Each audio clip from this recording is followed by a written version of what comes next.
Good evening, everyone. I'm Sergeant Eric Gripp, Philadelphia Police Department Public Affairs Unit, ERIC-GRIPP. We're out here tonight to talk about a officer-involved shooting which occurred approximately 6:45 p.m. tonight on the 1500 block here on Somerville Street. This began when 35th District officers attempted to pull over a blue Kia sedan. You can see over there right at the intersection of 15th and Somerville. The vehicle pulled over. This was a two-person police unit. Officers were in full uniform. They were quickly met by backup. Two RPCs, two 35th District police cars backed them up. So we had a total of 5 officers that were out here at the scene.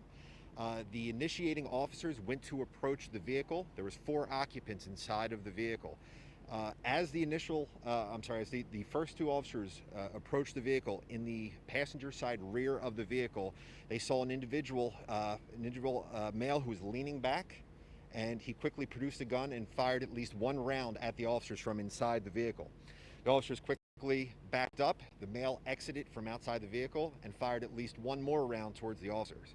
At that point, 5 officers that were outside the vehicle discharged at the male multiple times. He was struck multiple times in the torso. That male was transported to Einstein Hospital right around the corner by police. And should mention that one of the backup officers, the officers that were in the 3rd car, which is no longer at the scene right now, that officer was shot in his left foot. He was transported by his partner over to Einstein Hospital, where he's currently in stable condition. The offender who fired at the officers, he is a 24-year-old black male. He was pronounced dead at 7 o'clock at Einstein Hospital. Right now, you can see this is a very active crime scene. The offender's weapon was recovered. It is still on location out there. And, we're very fortunate tonight that this wasn't worse. Commissioner Outlaw, city leadership are over at the hospital right now speaking with the officer and his family. And, this just speaks again to the level of gun violence that just continues to plague our city. I'll take any questions you have, but please keep in mind this is very early. It's early. Why'd you pull the car over? I don't have the information what the initial reason for the car stop was at this time. What happened to the passengers and the people in the back of the car? So there were 3 other individuals that were inside of the car with the male that was struck. They are with our investigators right now providing statements. They were uninjured. Was there a woman also injured? No, none of the other passengers were injured. At this time, I believe that there was inside the car was 3 males and 1 female. So right now we have a female and 2 males that are with our investigators right now providing a statement. They're adults. They're all adults.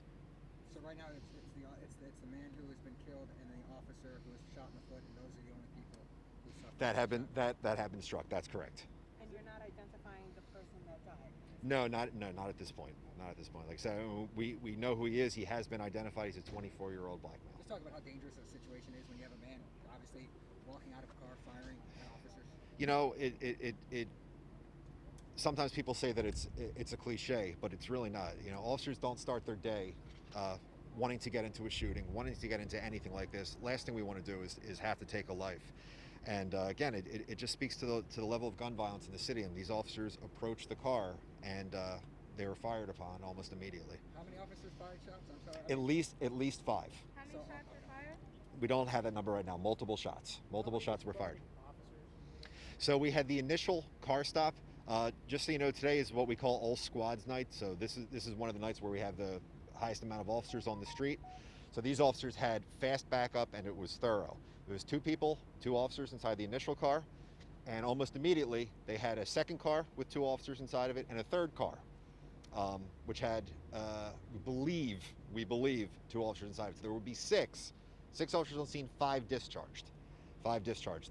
The officer that was in the rear car, was one who was struck in the foot, he was driven to the hospital by his partner. At this time, we do not believe that his partner discharged. And you're not saying why the backup was called, because obviously it was a 2-car unit that pulled it over and then backup immediately. So is that usual? Is that a usual? Can't say at this time. We would only be speculating. But speaking as a police officer myself, whenever we hear somebody pull somebody over, if we're in the area, we're going to swing by just to see if we can provide any kind of backup. We know that that was a Turson car, but again, I would just be speculating as to now why those officers were able to arrive so So quickly. that's not unusual to have two other backup cars coming on a two-car unit. It's not unusual if the officers are in the area and if they're available.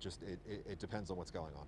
So they just responded maybe when they heard the call and then they were here at the scene. Again, I'd be speculating, but that is possible. Yes. What kind of weapon was recovered? It was a handgun. I don't have the caliber or any of that information at this time, but like I said, it is out on the scene right now, and it's being processed by our crime scene unit. Was there anything found in the suspect's car that might have been illegal?